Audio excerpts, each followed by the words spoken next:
En el gobierno de Guillermo Lasso se firmaron 2 acuerdos de cooperación con Estados Unidos que la Corte Constitucional dirimió al no estar ambos incursos en temas previstos en el artículo 419 de la Constitución, Carlos.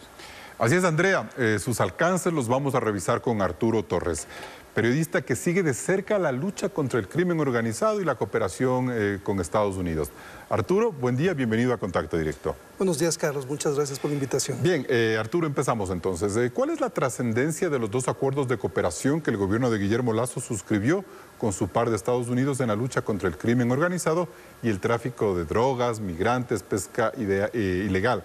Hablo del Estatuto de las Fuerzas y del Marítimo. Bueno, creo que estamos frente a un momento excepcional y en ese momento excepcional necesitamos una cooperación transnacional y Estados Unidos de alguna forma está dando un ejemplo a la comunidad internacional de corresponsabilidad. Ya. Porque Ecuador está sufriendo las consecuencias de un fenómeno que no es nuestro, que no lo hemos causado. Y me parece que la señal es contundente hacia la comunidad internacional y ha habido una respuesta importante y por eso creo que estos acuerdos de Estados Unidos con Ecuador son importantes para marcar un quiebre de la ayuda que se necesita, que no solamente va a poder estar en manos del Estado. El Estado ha sido desbordado por esta lógica. Bueno, vamos más adelante a ver ya en qué consisten estos acuerdos, pero sí me gustaría volver un poco a algo que siempre ha sido un atavismo en el Ecuador. Es decir, con la posición que toma la Corte Constitucional, queda sentado que los males que le acosan al Ecuador en efecto deben tener una respuesta transnacional, ¿verdad? Así es. Las lógicas que vivimos, el crimen transnacional ha desbordado la capacidad de todos los estados en Latinoamérica y no solo en Latinoamérica, Carlos, en Europa también, en Holanda, en Bélgica, en Inglaterra. O sea, la capacidad que tienen estas mafias para moverse y generar redes es superior a la de los estados. Pero en ese sentido, lo que yo quisiera un poco es reflexionar si la posición que toma la Corte Constitucional es un mensaje claro que da a muchos sectores que en el Ecuador siempre han sido renuentes a este tipo de cooperaciones. Y retrocedamos al año 99 cuando se aprueba la famosa base de Manta. Entonces, ¿hay un cambio en la mentalidad? ¿Podríamos sacar una conclusión de eso? Ese es un punto que hablaba de la soberanía. Estamos en otro momento en el cual, ¿qué soberanía tenemos? No tenemos soberanía real frente al crimen organizado. La hemos perdido. O sea, la perdimos. En muchos territorios. Entonces creo que hay que darle la vuelta a la ecuación y pensar en que la soberanía la tenemos que recuperar de las manos del crimen transnacional y solamente con cooperación internacional, con cooperación de varios estados y sobre todo entender que en la región andina tienen que aplicarse también tratados y acuerdos que puedan permitirnos desde nuestra lógica y desde nuestras necesidades enfrentar este fenómeno que es transnacional.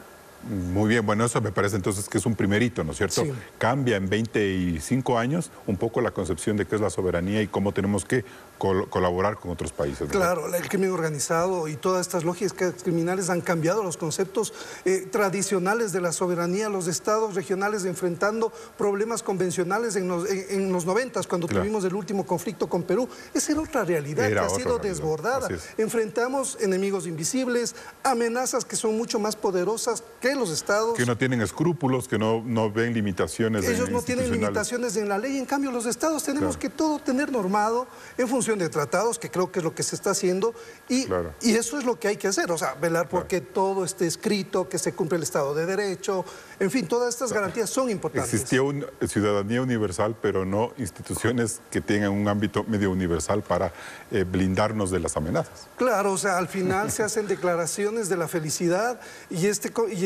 el 2008 se convierte en un quiebre porque básicamente a partir de esas figuras que no tienen un estudio, por ejemplo, técnico de cuáles iban a ser las consecuencias de la ciudadanía universal, es lo que se abrió las puertas a que todas estas cadenas del crimen organizado empiecen a entrar. Y ahora fíjate, Carlos, que Ecuador es el puente de entrada de, por ejemplo, cientos o miles de chinos que están ingresando y pasando a Estados Unidos y otros se están quedando acá. Entonces, reflexionemos sobre ese fenómeno también. Bien, Arturo, la Corte Constitucional dice que ambos acuerdos pretenden la cooperación en delitos transnacionales, pero no puede aplicarse en aspectos que conciernen a la soberanía y a la integridad territorial.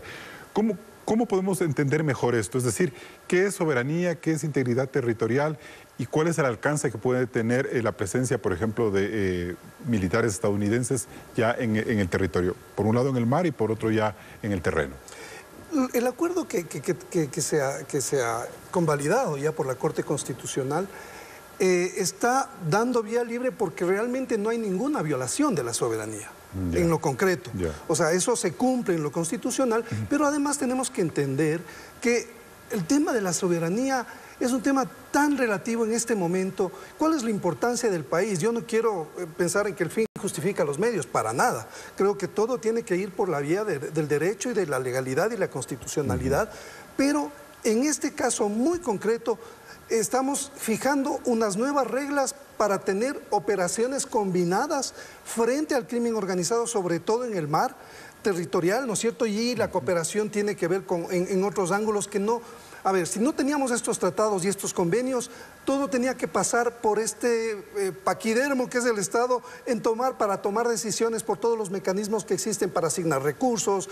Esto nos va a llegar directamente, ¿no es cierto?, por la cooperación para precisamente abordar una crisis de forma emergente y rápida. ¿Qué pueden hacer los militares bajo la sombra de este convenio en el Ecuador? Es decir, dedicarse básicamente a la inteligencia, a la capacitación, al entrenamiento, o los vamos a ver también en las calles, no sé, haciendo patrullas y pescando terroristas. No sé cómo le podemos explicar a la gente qué es lo que vamos a ver de los militares. Sí, lo interesante es que los acuerdos tienen varias aristas, varios elementos, no solamente equipamiento, sino sobre todo capacitación, ¿no es cierto? Y la capacitación también tiene que ver con el aprendizaje que nosotros podemos tener para generar cuál es la necesidad. Por ejemplo, uno de los temas fundamentales que debemos definir es que la mayor parte de la droga ingresa por Colombia.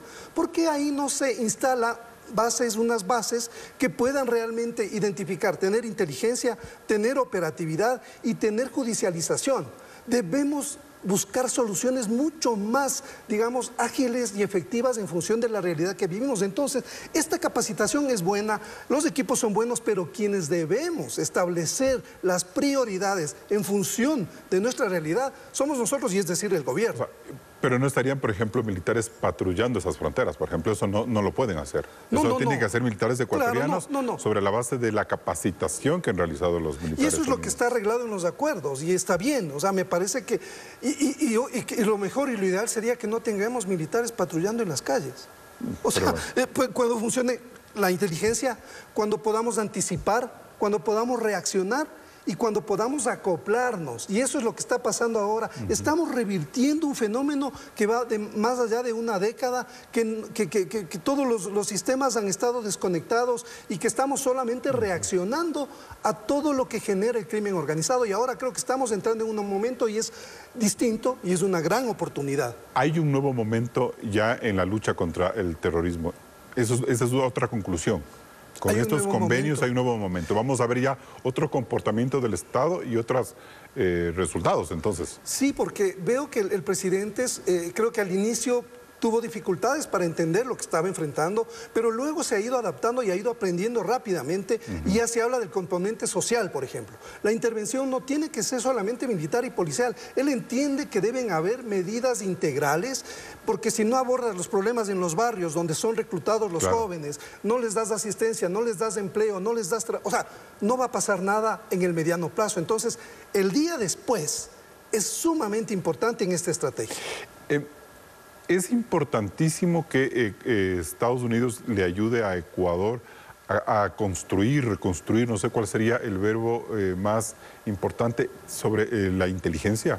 ¿Eso quizás sería el principal apoyo que nos pueden dar los estadounidenses, o qué otra área es fundamental?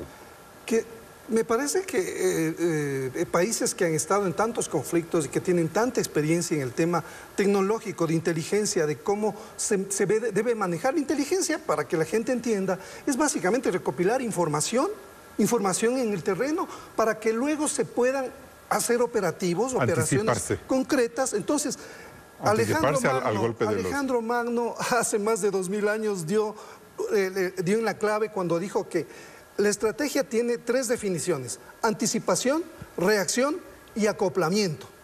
Eso es básicamente, y la inteligencia es anticipación, porque puedes recoger información, lo que pasó, Carlos, en el golpe de las 22 toneladas. Hubo un trabajo de inteligencia, se recopiló información en el terreno, muchas fuentes dieron, y eso se necesita recursos para inteligencia, para que esa información se recabe y luego pase al nivel operativo y efectivamente se anule todo este tipo de fenómenos. Los acuerdos de inversión y cooperación que el Comando Sur ha anunciado en la visita a Ecuador de esta semana, ¿tienen un sentido adicional? Bueno, creo que es el tema de que Ecuador es el laboratorio de lo lejos que puede llegar el crimen organizado, y el problema de Ecuador se va a regionalizar porque las bandas se han transnacionalizado. Las lógicas de la droga, del fenómeno de la minería ilegal, ojo que ese es el tema hacia donde están montando estas organizaciones como los Lobos, y en cooperación con el Tren de Aragua, por ejemplo. Entonces, ¿cuál es la mirada estratégica de Estados Unidos? Es una mirada geopolítica. Nos están ayudando a nosotros porque saben que este fenómeno se está regando rápidamente en toda la región. Perú, Colombia ya vive en un conflicto 50 años, y también es una reflexión, Carlos. No solamente con más militares y policías se va a solucionar este problema. Debemos observar el fracaso de Colombia en la guerra contra las drogas. El Plan Colombia, 30.000 millones de dólares para apoyar esa guerra que fracasó. Eso también tiene que hacer una revisión Estados Unidos. Ya, pero Arturo, entonces, Ecuador está repitiendo lo que la ayuda estadounidense que vivió Colombia hace 20 años. ¿Estamos haciendo la misma receta o hay matices como para decir, en este caso, Estados Unidos mire Ecuador con una ayuda distinta a la que se le dio en el año 2000, 2002 a Colombia, sí, con el Plan Colombia? Hay una mirada distinta. ¿Por qué? Hay una mirada distinta porque tú ves quiénes vinieron acá. El asesor del presidente Biden para la región, él tiene una mirada política, una mirada regional. No solamente estuvo la jefa del Comando Sur, que por cierto se ha mostrado tan empática, más allá de lo que implica este trabajo formal en la cooperación. Pero sí es diferente el momento, y creo que ellos también están haciendo un análisis de lo que pasó en Colombia. O sea, no van a repetir los mismos errores. No, y nosotros tampoco podemos repetir los mismos errores pensando en que solamente armando a Fuerzas Armadas, dándoles más equipos, vamos a solucionar un problema que es más estructural. Y como digo, el presidente está leyendo eso, y entiendo que el gobierno está leyendo eso, y la sociedad también debe leer eso. Nosotros, yo te digo, creo que tenemos que entrar en esta etapa de ir más allá de la crítica, ¿no es cierto? Tenemos que dar soluciones a cómo se vienen los problemas. Perfecto. Arturo Torres, periodista de investigación, gracias por venir a Contacto Directo y por tus reflexiones. Muchas gracias, Carlos.